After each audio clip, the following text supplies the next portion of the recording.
For the first time ever, there will be an all-English final of the Europa League and the Champions League in the same season.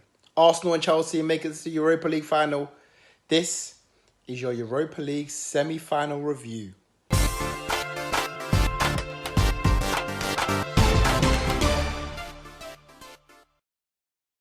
Yes, Arsenal and Chelsea have done it. They both make the Europa League final tonight after both going through in very, very different circumstances.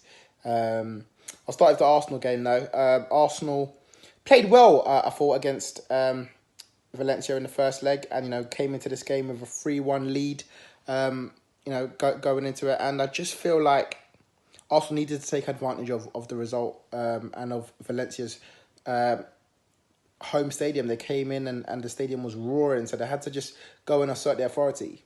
And guess what? They did exactly the opposite. They literally crumbled for the first 10 minutes and they just felt like Valencia were in the ascendancy. And they got the first goal. A cross came in from left-hand side and Gamero sort of thumped, pull it into the back of the net past Czech. Kind of like an empty net, got through past Monreal. And already you started to think, Arsenal, you're going to mess this up. Don't mess this up today. Don't mess this up. But they didn't. And literally minutes later, long ball from Czech. And Gabriel's poor header allowed Lacazette to flick it on. And Aubameyang to smash it in on a half volley to put Arsenal level on the night. And really basically seal Arsenal's deal into the next round. All they needed really was an away goal and to kind of settle themselves. And basically that goal kind of settled Arsenal's nerves because they seemed a lot more relaxed for the rest of the half, really. And really should have wrapped it up before half-time. Aubameyang with a lovely ball to Lacazette. And Lacazette just curled one off the outside of the post to make it, to try and make it 2-1 to Arsenal. But he couldn't find the back of the net. And in the second half, Arsenal came out in the ascendancy again. Lacazette with a lovely turn in the box and just curls it into the back of the net. 2-1 up. At that stage, Valencia needed 4. And it was pretty much foregone conclusion. However, Arsenal are Arsenal, so they couldn't just ease through with a victory early doors against Valencia. No, we had to let Valencia come back again. It was a sort of a fumbled kind of goal this time. Really, it was kind of like the ball kind of bobbled around and Gamero kind of flicked it into the back of the net to get his second goal of the night to make it 2-2 on the night. Again, Valencia still needed an extra 3 goals to go through, and then he stepped up. Then Aubameyang stepped up. Then Aubameyang started to show his pace. He started to get on the ball a lot more. And it was a great ball from Maitland-Niles down the right-hand side. He got down the wing, crossed it in. Aubameyang at the near post, flicking it into the back of the net. And that's 3-2 Arsenal. Good night, Valencia. And just to cop it all off of a great night for Arsenal. Mkhitaryan, who came on from Mesut Ozil towards the end of the game. Lovely little cute ball round the corner to Aubameyang, who rifled it from a quite a tight angle into the roof of the net to get his first hat-trick for Arsenal and to safely send Arsenal through 4-2. In terms of the game, Arsenal settled themselves, but they couldn't. Valencia had opportunities in that first half to try and get at them. Actually, just after the first goal, they had enough opportunity to score as well. So Arsenal could have really bottled this, and especially after knowing that Liverpool and, of course, the rivals from North London, Spurs, are in the Champions League final. They really, really didn't want to let England down and not make it 4 teams in the semi-final, and it looked like it a bit at the start of the game. But they did what they had to do, man. And like I said, Aubameyang, this man, I love getting an opportunity to talk about it because a lot of people feel that he's not the guy, he's not good enough. They say he's good enough in terms of he gets the goals, but does he do enough on the pitch?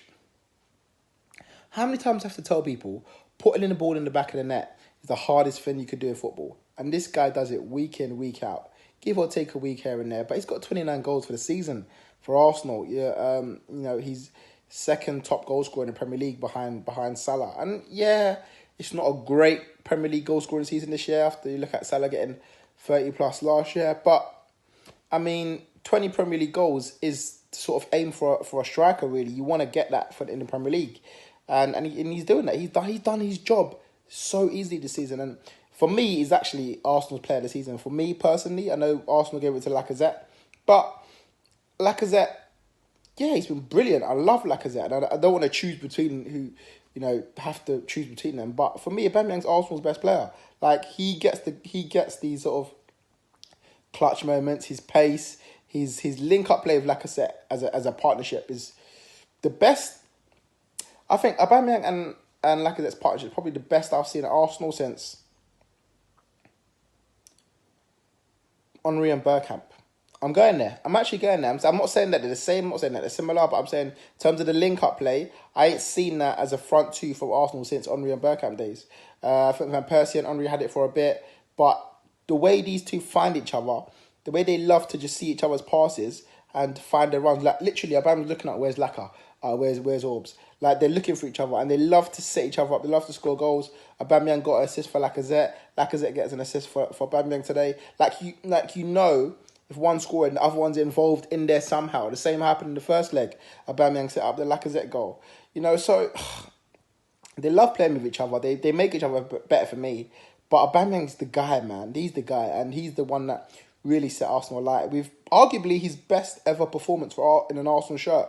It was brilliant today. Not just going forward, he was chasing back. And as I said at the start of the season, I know people disagreed with me. Some said that you had to play one or the other, but these two, they have to start together in the final in Baku and going forward for Arsenal to really push on in the Premier League next season.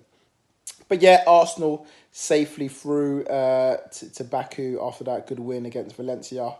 What's that make it? 7-3 overall in aggregate, to Arsenal. So cruised it through, 4 away goals for Arsenal. But yeah, Chelsea. You don't make things easy for yourselves, do you, Chelsea? You don't do it. They had a tough game against Frankfurt in the first leg, and were lucky to get away with just a 1-1 draw. Frankfurt had a couple of chances in that first leg as well. And today, they made it hard for themselves. Loftus-Cheek in the first half got them the goal, which you thought may have just settled the nerves for Chelsea and see them through. Good finish from the left-hand side from Loftus-Cheek, curling one in the back of the net. And actually, a word on Loftus-Cheek, he's improving at Chelsea. A lot of people tell me that he's better than Dele Alli and he's better than Lingard and he should be starting for England because his quality's there. Listen, there's no doubt in the talent of the kid. Loftus-Cheek is a very, very talented guy, but he needs to start doing it week in, week out, like the Dele Allis and the Lingards have done in the Premier League in the past few years. So when Loftus-Cheek gets there, he can get them starts. But the talent's there. It's just you got to now start putting it into action off the cheek. And he's doing that. Fair play to him. He's doing that. He got the goal for Chelsea today to send them on their way. However, and we spoke about this on the podcast. Ashley mentioned Jovic. He got the goal in Frankfurt and he got another one today. Poor from David Luiz just to let him run off and just leave him 1-on-1 with Kepa. And he slotted it into the back of the net. Made it 1-1. And, going into that second half, there was chances either end. Hala, I think it was, had a chance with a header. And Chelsea had a couple of chances as well. Pedro, Hazard, they just couldn't find the back of the net. I thought Giroud was quite poor today considering his good Europa League performances in general. Higuain came on, didn't really get much of a say. And then he went to extra time. Actually, Higuain came on in extra time. But yeah, he went to extra time because it stayed 1-1 during the match. And Chelsea basically defend, especially that first half, they defended. They had 2 clearances off the line. David Luiz got back at the back post, clearing an effort off the line. And then Zappacosta, who came on in the second half, he got back and had to clear one off the line as well. So Chelsea were hanging on a bit in that first half of extra time after, again, failing to really capitalise on their spell of possessions in the second half against Frankfurt at the Bridge. And then, then they got a massive opportunity, actually, right at the last sort of few minutes of extra time. Goalkeeper Kevin Trapp grabbed the ball, spilled it a bit, and Aspilicueta went for the header. Kind of headed it out of his hands, and goal was ruled out for a foul on the goalkeeper. Referee actually gave the goal, but it was the fifth official at the back who said it was a foul. Probably right.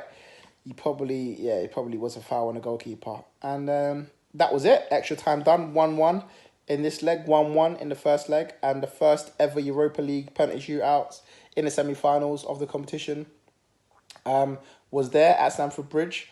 And Chelsea managed to win it 4-3.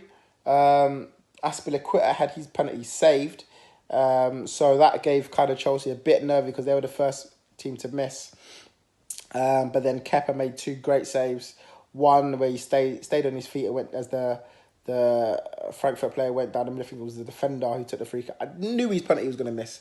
He stepped up, left-footed and straight down the middle, and Kepa stayed where he was, made the save.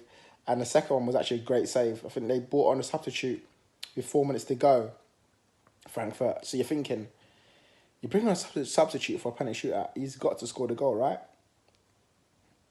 It was a good effort, but Kepa got across his goal. Great save from Kepa, and it's good for him, especially after all his sort of penalty controversies in the League Cup a few months ago. So he kept his place. Caballero wasn't brought on halfway through the game, or halfway through extra time for him to come on.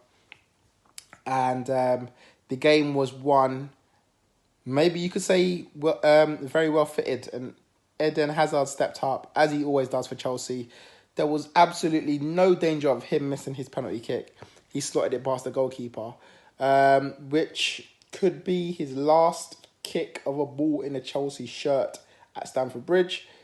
And what a fitting way to do it. You know, this guy's been a brilliant servant for Chelsea in the past few years as a Premier League player, and he's helped Chelsea get to European Cup final again. And so, now we'll have to see. It's the London derby that we talked about could happen. We've been talking about this, a potential of this happening since August, because Arsenal and Chelsea, of course, started their season in Europa League, and they now ended Europa League. And it's kind of like how I like to see it. You know, I don't really like teams dropping out from the Champions League into the Europa League. It's like you get a second chance after being poor, whereas other teams have to kind of fight their way through it. But hey-ho, we're in the Champions League final. We're in the Europa League final and a Champions League final in terms of this country. And a lot of people have been questioning, is English football the best league in the world? Is it Spain? Is it Germany? Is it France? But they're all Farmers League now. I tell you, they're all Farmers Leagues now. The best league in the world. It's got to be England. 4 teams in the European Cup finals. It's never happened before. And, you know, we've definitely never done it before. And it's great to see, you know.